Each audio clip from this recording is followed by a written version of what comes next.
Kakinada see port ఏదైతే ఉందో దీనికి స్వర్గీయ విజయభాస్కర్ రెడ్డి గారు ముఖ్యమంత్రిగా ఉన్నప్పుడు శ్రీకారం చుట్టాడు, ప్రారంభించాడు. ఆ తర్వాత ఎన్టీ రామారావు గారు దాన్ని కొనసాగించారు. ఎన్టీ రామారావు గారికి వెన్నుపోటు పొడిచినటువంటి చంద్రబాబు నాయుడు గారు అధికారంలోకి వచ్చిన తర్వాత ప్రభుత్వ రంగ సంస్థ ఆస్తులన్నీ కూడా దాదాపుగా 52 పైగా సంస్థలను అమ్మేసి తనకు సంబంధించినటువంటి మనుషులందరికీ కట్టబెట్టడం జరిగింది.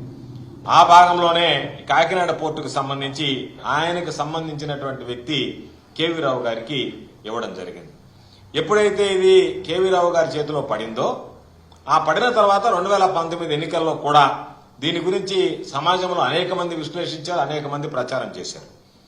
2019 ఎన్నికల్లో ఆ రోజు జనసేన అభ్యర్థిగా పోటీ చేసి జనసేన పార్టీ తరఫున ఆంధ్ర రాష్ట్రంలో నిలబడినటువంటి పవన్ కళ్యాణ్ గారు కూడా దీని మీద అనేక రకాలైనటువంటి విమర్శలు చేశారు. ఎంతమందికి ఉద్యోగాలు ఇచ్చారు, ఎన్ని ఎగుమతులకి మీరు ఎంత ఎగుమతి చేశారు, కాబట్టి దీన్ని అనవసరంగా కట్టబెట్టారు మీ అన్యాయాలకి అని చెప్పి దాని గురించి మాట్లాడడం జరిగింది. దానికి సంబంధించినటువంటి వీడియో క్లిప్పింగ్ కూడా ఒకసారి మీకే చూపిస్తే పవన్ కళ్యాణ్ గారు 2019 ఎన్నికలకు ముందు ఏం మాట్లాడారనేటువంటి దాని మీద కూడా స్పష్టత వస్తుంది.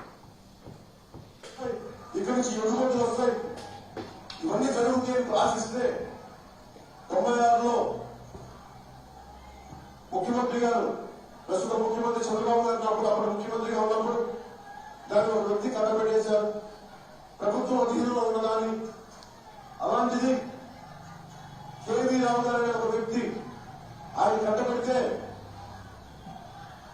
అది ఎంత సంపద ఉంది అంటే ఈ మధ్యన ఎందుకు నష్టపోతుందండి, దీని పేరు ఎందుకు గమనిస్తున్నారంటే మీరు ఎన్ని ఉద్యోగాలు ఇచ్చారు, ఎంత సంపద సృష్టించారు, అందరి ఉమ్మడి జాతి సంపద సీపోర్ట్ ని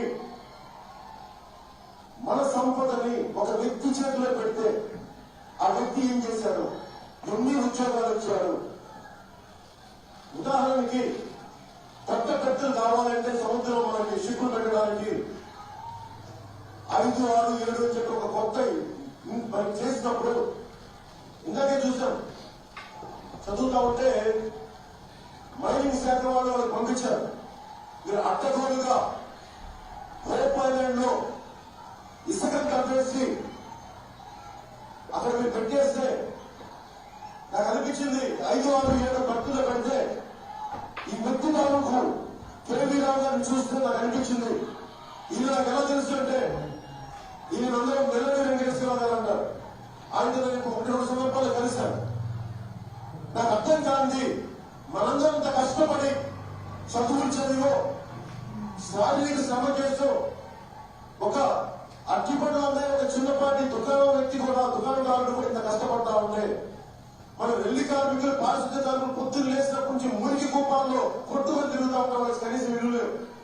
కానీ ఈ సంపదని దోచుకెళ్ళిపోయిన వాళ్ళు ఏం చేశారు, మనందరి ఉమ్మడి శ్రమని జాతీయ వనరులని వారి వ్యక్తిగత లాభానికి పెట్టుకుని ఈ రోజున కాలిఫోర్నియాలో, లాస్ ఏంజలస్ లో ద్రాక్ష తోటలు సంపాదించుకున్నారు. కానీ మనకి కనీసం ఒక పట్టెడు ఉద్యోగాలు ఇవ్వలేకపోయారు మన కాకినాడ. మరి వీళ్ళందరూ ఎలా మాట్లాడాలి, ఎలా తీసుకురావాలి? ఇదే వ్యక్తి మనం ముఖ్యమంత్రి గారు ఇందాక ఎందుకు మాట్లాడారంటే ముఖ్యమంత్రి గారు తాను సత్యం ఎండిపోవడం చూస్తామంటే ఎందుకు మన సముద్రాలు ఎండిపోతాయని భయం వేస్తా ఉందంటే మన కాకినాడ సీజన్ లో ఇదే మంత్రి, ఇదే ముఖ్యమంత్రి గారు ప్రతిపక్షంలో ఉన్నప్పుడు నాట్లతో యువకు చేసిన వ్యక్తి పుట్టినరోజున అదే మళ్ళీ ముఖ్యమంత్రి అయిన తర్వాత ఈరోజు కాకినాడ సీజన్ వదిలేశారు. మేము అభివృద్ధికి జనసేన పార్టీ ఎప్పుడు కూడా వ్యతిరేకం కాదు. కాబట్టి పవన్ కళ్యాణ్ గారు ఇప్పుడు కూటమి ప్రభుత్వంలో భాగస్వామి, ఉప ముఖ్యమంత్రి గారు.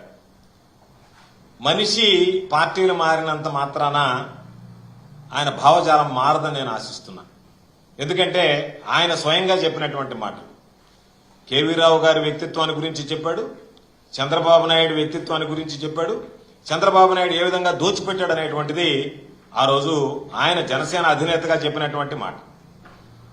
కాబట్టి నిన్ను మేము చెప్పేటువంటిది కాదు, నిన్ను తప్పుపట్టింది అందరికన్నా ముందు నీతో ఈరోజు పక్కన కూర్చున్న భాగస్వామిగా ఉన్నటువంటి నీ ప్రభుత్వంలో పవన్ కళ్యాణ్ గారు ఏం మాట్లాడాడంటే దీనిని చంద్రబాబు నాయుడు అయోచితంగా కేవీ రావు అనేటువంటి వ్యక్తికి, అర్హత లేనటువంటి వ్యక్తికి మనందరం కష్టపడి సమకూర్చుకున్నటువంటి సంపదనని దోచిపెట్టాడు అని చెప్పి స్పష్టంగా చెప్పడం జరిగింది. ఇది ఆయన ఆ రోజు చెప్పినటువంటి మాట ఈ రోజు చెప్పకపోవచ్చు.